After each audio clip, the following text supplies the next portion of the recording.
In today's video, I'm going to teach you how to create Wix Studio dynamic pages. To get started, open your site in Wix Studio. Once you're inside the editor, head over to the left side of the screen and open the CMS panel, which stands for Content Management System. This is where you will create and manage the content that powers your dynamic pages. In the CMS area, click on Collections, then choose Create Collection.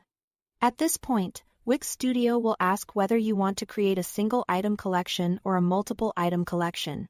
A single item collection is useful when you only need one set of content, while a multiple item collection is the better choice for things like portfolios, team members, services, or blog-style content where you will have several entries. After choosing the type of collection you need, add the fields that make sense for your content. Common examples include a title, an image, a description, and a link. Then populate your collection by adding your items, making sure each field contains the correct information. This database will serve as the source for your dynamic content, so it's worth setting it up carefully. Next, open the Pages and Menu panel on the left side of the editor. Click Add Page. Wix Studio will prompt you to choose the collection you want this page to connect to. So select the one you just created.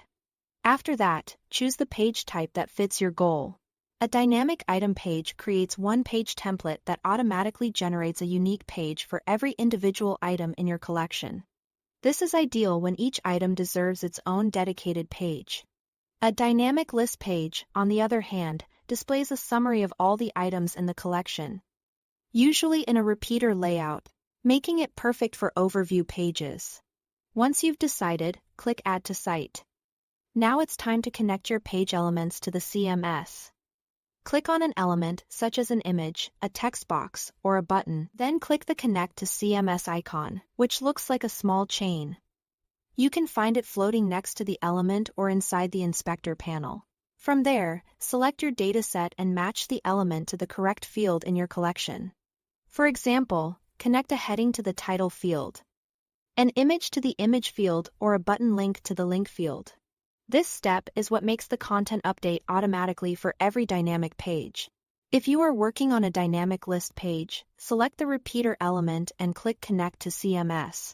Then, under the Click Action setting, connect it to the specific dynamic item page you created. This allows visitors to click an item in the list and open its full individual page. That's all to it. Thanks for watching.